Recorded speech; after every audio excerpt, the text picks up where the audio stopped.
అలానే నువ్వు ఈవిడ తల మీద కొట్టు.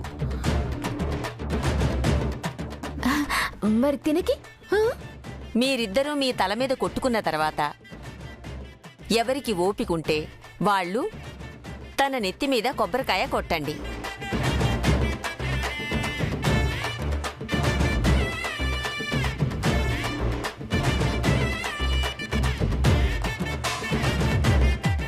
అమ్మా తొందరగా కొబ్బరికాయలు కొట్టుకోండమ్మా. ఏ మా తర్వాత మీరు నెత్తి మీద టెంకాయ కొట్టుకోవాలా? క్రితం సారి మా ఊర్లో ఒక ఆమొచ్చి మొక్కు చెల్లించుకోకుండా వెళ్ళి రక్తం కక్కుకొని చచ్చిపోయింది.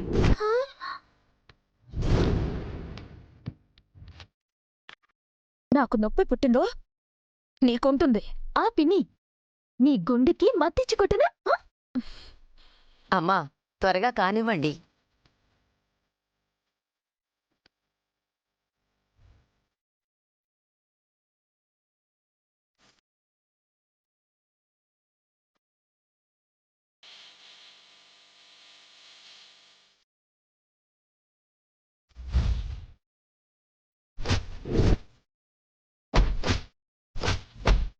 చూడండమ్మా, ఈ కొబ్బరికాయని తల మీద 3 దెబ్బల్లో పగలగొట్టుకోకపోతే వెళ్ళిపోవచ్చా? కాదు, 30 కొబ్బరికాయలు తల మీద పగలగొట్టుకోవాలి.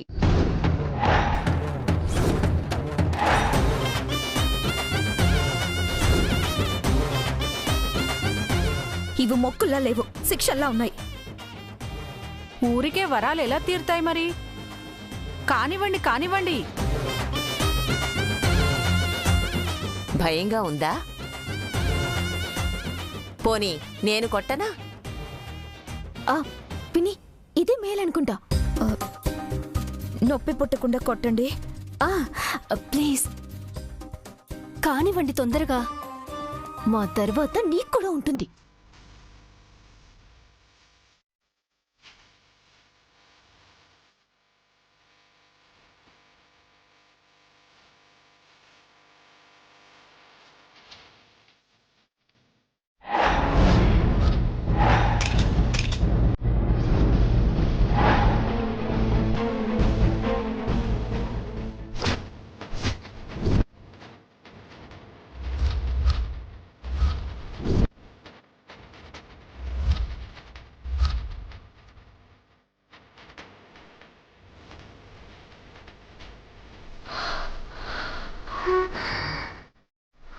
అయ్యో మో, పర్లేదమ్మా, వాళ్ళకేం కాదు. తర్వాత నువ్వే ఇవ్వు.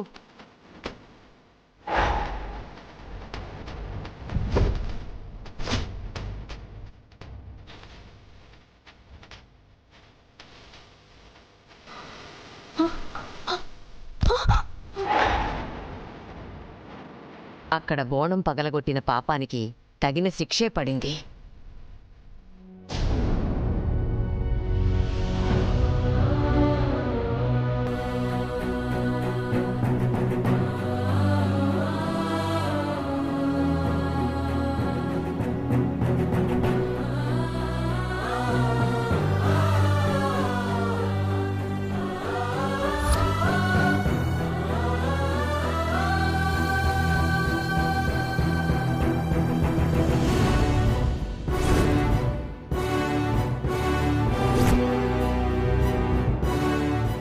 అమ్మా తను నా మెడలో తాళి కట్టలేదు, కానీ ఒక భార్యని భర్త కాపాడినట్టు నన్ను కాపాడాడు. నర నరాల్లో భయాన్ని నింపుకుని వేషం మారిస్తే కాని బతకలేని నాకు అండగా నిలబడి స్వేచ్ఛనిచ్చాడు. ధైర్యంగా బతికే తెగింపునిచ్చాడు. జీవితం మీదే నమ్మకాన్నిచ్చాడమ్మా.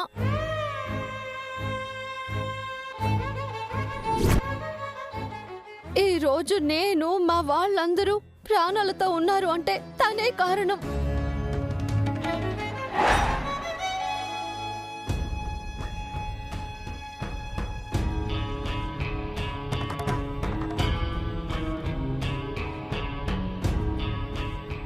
కానీ ఇప్పుడు కొన ఊపిరితో ఉన్నాడు. మా ప్రాణాలకు తన ప్రాణం పణంగా పెట్టిన తన కోసం నేనేమీ చేయలేకపోతున్నా. మమ్మల్ని కంటికి రెప్పలా కాపాడిన తనని చావు బతుకుల మధ్య ఉంటే కళ్ళప్పగించి చూస్తూ ఉన్నానమ్మా.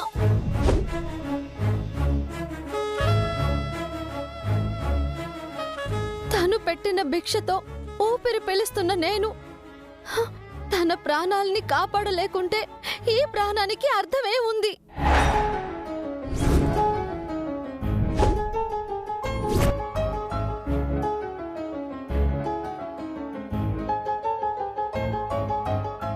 సరే తల్లి, నువ్వు తన ప్రాణాన్ని ఇరకాటంలో పెట్టి పరీక్షిస్తూ ఉంటే తన ప్రాణం బదులు నా ప్రాణం తీసుకుని తనని కాపాడు.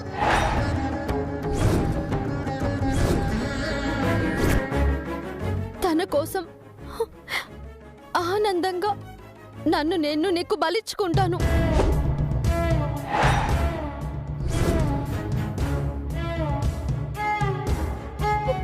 అలాగైనా తనని రక్షించు తల్లి.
ఇది మహి, వదులు మహి.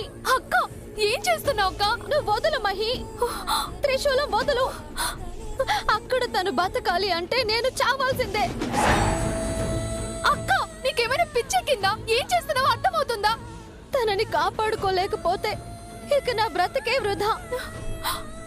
ఈ జీవితానికే అర్థం ఉండదు. వదులు. ఆగమ్మా.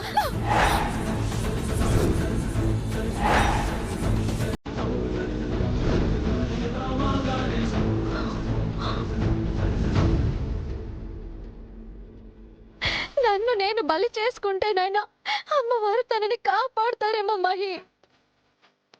అయ్యో పిచ్చి తల్లి,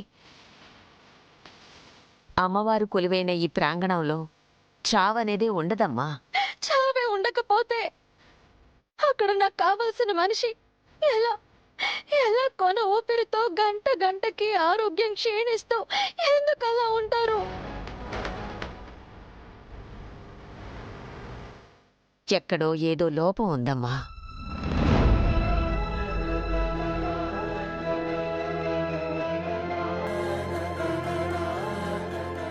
ఆ లోపాన్ని నిప్పుతో కడిగేయగలిగితే నీ మనిషి ప్రాణాలు నిలబడి మళ్ళీ మామూలు మనిషి అవుతాడు. నేను చేసిన దీక్ష భగ్నమైంది. అమ్మవారి కోసం చేసిన బోనం నేల పాలైంది.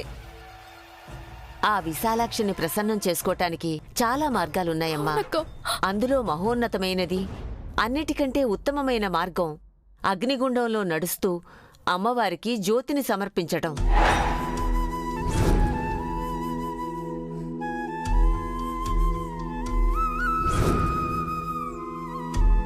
భక్తి శ్రద్ధలతో ఈ సంకల్పాన్ని చేయగలిగితే నువ్వేదైతే కాంక్షించి దీక్ష పూనావో అది తప్పక నెరవేరుతుంది.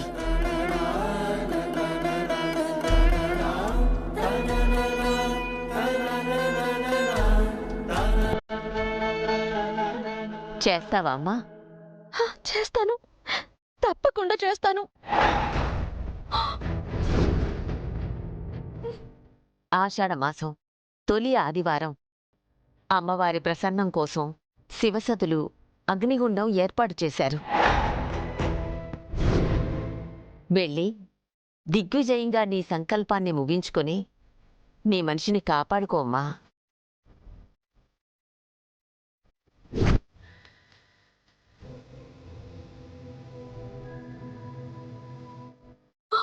అక్క, నీకు సరిగ్గా నడవడానికి ఓపిక లేదు. అలాంటిది అగ్నిగుండంలో నడవడం అంటే ప్రమాదమేమో అక్క. తన కోసం ప్రాణాలు ఇవ్వడానికైనా సిద్ధంగా ఉన్నాను మహి. నాకేమైనా పర్వాలేదు, ఎలాగైనా సరే తనని కాపాడుకుంటాను. అది కాదక్క మహి, ఈ అమ్మవారి పరీక్ష లేక అమ్మవారి దీక్ష చేయనందుకు తను విధించే శిక్ష నాకు తెలీదు. అమ్మవారిని ప్రసన్నం చేసుకునే చివరి అవకాశం. ఆ అగ్నిగుండంలో నన్ను నేను అర్పించుకునైనా విరాజ్ని రక్షించుకుంటాను.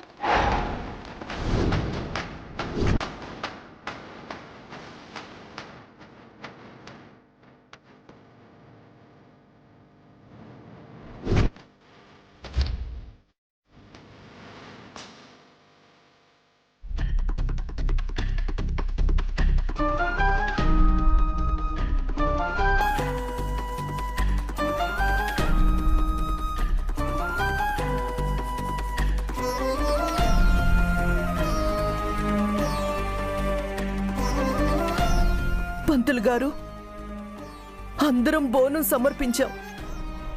అయినా నా బిడ్డలో కొంచెమైనా మార్పు లేదేంటి? అదేనమ్మా నేను చూస్తున్నాను. ఏదో ఒక మార్పు కనపడాలి. అందరూ మా చిన్నోడి పేరు మీదే బోనం సమర్పించారు కదా పంతులు గారు. అయినా వాడిలో మార్పు రాకపోవడం ఏంటి?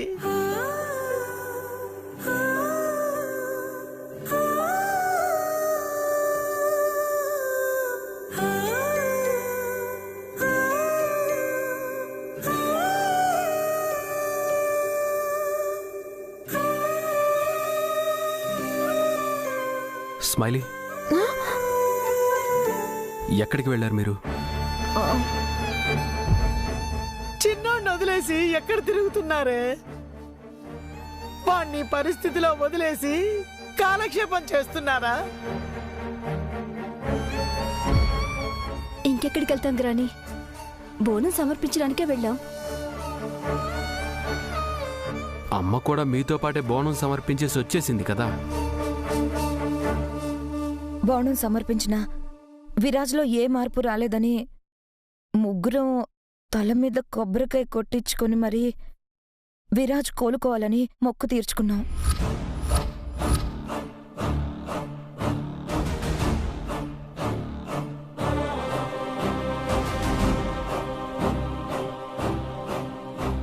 అవునానంద్ గారు, విరాజ్ వెంటనే కోలుకోవాలని తల పగిలినా సరే, పొర్ర పగిలినా సరే మా వంతు ఏదో ఒక సాయం చేయాలని శిరోస్థాన నారికేళ్ల సమర్పణం చేసొస్తున్నాం. అమ్మా, శిరస్థాన నారికేళ సమర్పణ అమ్మవారి ఆగ్రహానికి లోనైన వారికి శిక్ష, అంతేకాని అమ్మవారి అనుగ్రహానికి నివేదన కాదు.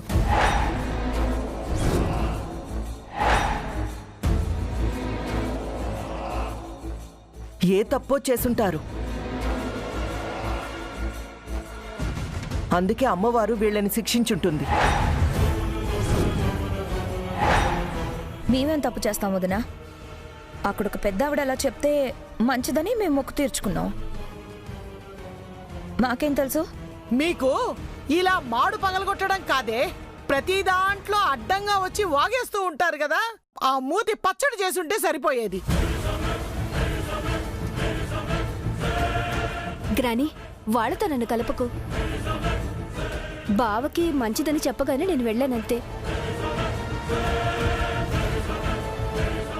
అమ్మా, మాకలా తల మీద కొబ్బరికాయ కొట్టించుకోవడం నొప్పి అని తెలిసినా ఈ మాత్రం ప్రయత్నమైనా విరాజ్ కోసం చేశాం.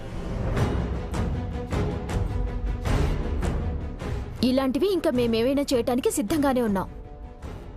ఎందుకంటే విరాజ్ కోలుకుంటే మాకంతే చాలు. సరే, మేమిదైనా చేశాం. మరి మీరు నెత్తిన పెట్టుకుని మోసే ఆ డమ్మీ చైత్ర కనీసం విరాజ్ కోసం అమ్మవారికి బోనమైనా ఎత్తలేదు.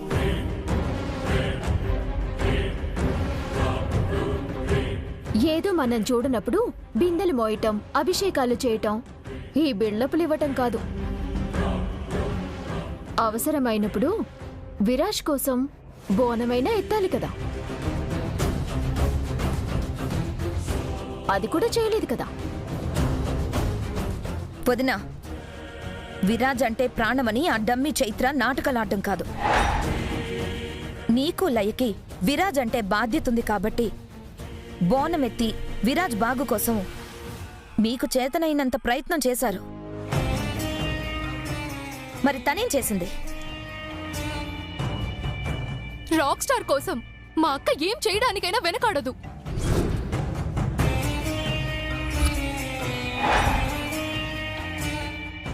అంతా అయిపోయిన తర్వాత ఇప్పుడేం చేసినా ఏం ఉపయోగం? పిన్ని, ఇప్పుడు అంతా అయిపోయిందని ప్రాణమిచ్చేస్తాను అని సెంటిమెంట్ డైలాగులు ఏమైనా చెప్తుందేమో ఆ చైత్ర. తనేమి మీలా మాటల మనిషి కాదు. తనకి తన ప్రాణం కంటే రాక్ స్టారే ముఖ్యం. రాక్ స్టార్ కోసం ప్రాణ త్యాగానికైనా మా అక్క వెనకాడదు.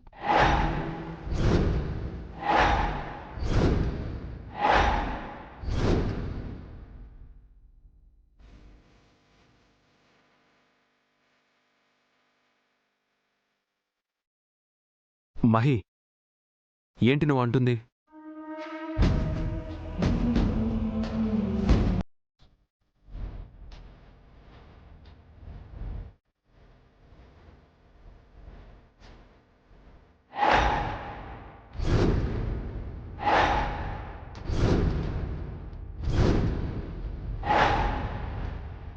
అగ్నిగుండంలో నడుస్తూ అమ్మవారికి జ్యోతిని సమర్పించటం. తన కోసం ప్రాణాలు ఇవ్వడానికైనా సిద్ధంగా ఉన్నాను మహి. ఎలాగైనా సరే తనని కాపాడుకుంటాను.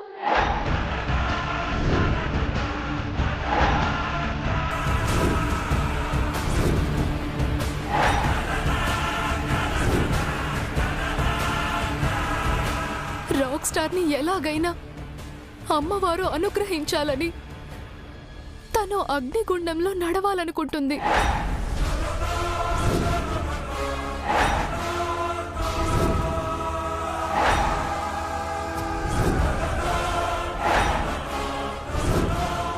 తనేమి నోటికొచ్చినట్టు మాటలు చెప్పేది కాదు. ప్రతి విషయాన్ని తనకి నచ్చినట్లు మార్చుకునే వ్యక్తిత్వం కాదు. రాక్ స్టార్ బ్రతకడం కోసం తనని తాను అర్పించుకోవడానికి కూడా సిద్ధం.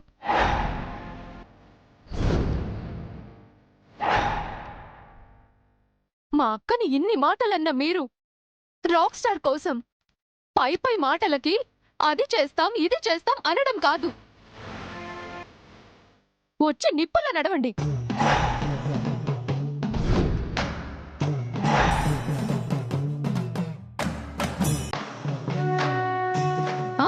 ఇప్పుడు మాట రాదు, నోరు పెగలదు.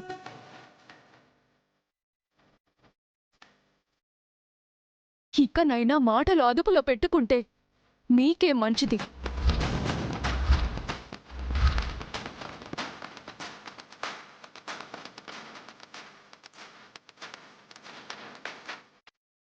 నా బిడ్డని కోలుకునేలా చేయగలిగేది ఒక్క చైత్ర మాత్రమే.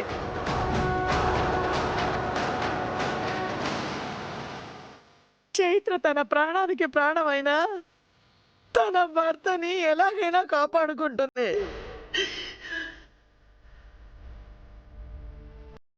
ఇప్పుడు ఇంకా విరాజ్ విషయంలో మన ఆశ చైత్రే.